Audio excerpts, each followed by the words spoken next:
Assalamualaikum warahmatullahi wabarakatuh. Saya Nurul Hidayati, Prodi Ilmu Al-Quran dan Tafsir Fakultas Usuluddin dan Dakwah di Universitas Islam Negeri Madura. Pada video kali ini saya akan menjelaskan tentang sejarah penerjemahan Al-Quran. Oke, slide pertama mengenai pengertian dan awal sejarah penerjemahan Al-Quran. Jadi apa sih itu menerjemahkan Al-Quran?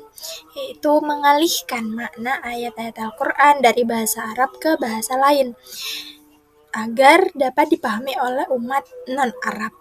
Jadi terjemahan ini tidak menggantikan mushaf asli, akan tetapi terjemahannya ditulis bersamaan dengan ayat Al-Quran aslinya. Jadi ayatnya tetap ada, namun ada terjemahan yang membantu umat Arab untuk memahami makna Al-Quran. Nah, penerjemahan ini tuh sudah ada atau sudah muncul ketika zamannya sahabat Nabi ya. Ketika Islam mulai menyebar luas ke luar Jazirah Arab.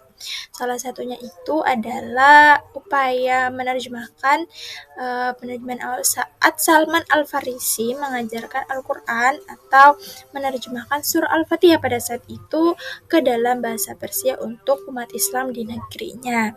Jadi penerjemahan ini dalam sejarah Islam klasik itu dilakukan secara hati-hati karena dikhawatirkan menggeser makna wahyu aslinya gitu, seperti kitab-kitab lain yang sudah diterjemahkan ke bahasa-bahasa lain sehingga kitab aslinya tergeser oleh terjemahan tersebut. Oke, perkembangan penerjemahan di dunia Islam. Jadi pada masa dinasti Abbasiyah ini kan kegiatan ilmiah itu sangat-sangat berkembang ya. Jadi muncullah upaya memahami Al-Quran secara rasional dan linguistik yang mendorong tafsir dan terjemahan yang saya jelaskan di video sebelumnya. Nah, di wilayah non-Arab seperti Persia, India, Turki, ulama di wilayah itu mulai menulis tafsir bercorak terjemahan seperti At-Tabari Al-Baidawi sama terjemahan Al-Quran dalam bahasa Turki Utsmani. Kemudian di masa dinasti Mughal itu juga ada penerjemahan Al-Quran ke bahasa Urdu dan Hindi. Kemudian pada abad ke-15 sampai 19 itu terjemahan mulai dilakukan di wilayah Eropa oleh para orientalis barat ya, seperti Robert, Andre, dan George juga. Nah, meskipun banyak sekali penerjemahan barat yang bernuansa bias ya, namun hal ini memicu untuk terus melakukan studi terhadap Al-Quran. Nah, selanjutnya penerjemahan Al-Quran di Indonesia dan era modern. Jadi, masuknya Islam ke Nusantara ya, membawa Al-Quran untuk dipahami oleh masyarakat lokal sehingga muncul ya banyak tafsir-tafsir klasik di Nusantara yang menjelaskan Al-Quran dengan bahasa Melayu ya.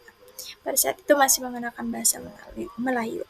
Salah satu beberapa tokohnya ya pada saat itu adalah Abdurrahman Singkili yang merupakan tafsir pertama di Nusantara. Namanya adalah Terjemahan Al-Mustafid namun dalam bahasa Melayu pada saat itu. Kemudian juga ada tafsir yang full dalam bahasa Indonesia. Itu yang pertama adalah Mahmud Yunus atau tafsir Quran Karim, dan juga ada Hasbi As-Siddiqi. Dan lama-kelamaan juga muncul tafsir yang resmi dari pemerintah, yaitu Departemen Agama RI yang juga mengeluarkan terjemah Al-Quran dan juga tafsirnya, seperti itu.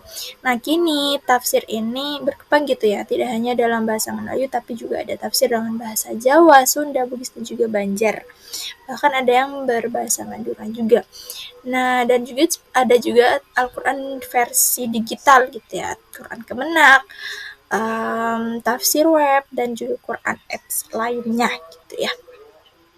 Nah, juga tidak hanya penerjemahan Al-Quran, tapi juga banyak sekali tafsir tematik yang ditulis oleh tokoh-tokoh ulama Nusantara pada saat itu. Hingga kini maksudnya. Terima kasih atas perhatiannya. Kurang lebihnya mohon maaf. Wassalamualaikum warahmatullahi wabarakatuh.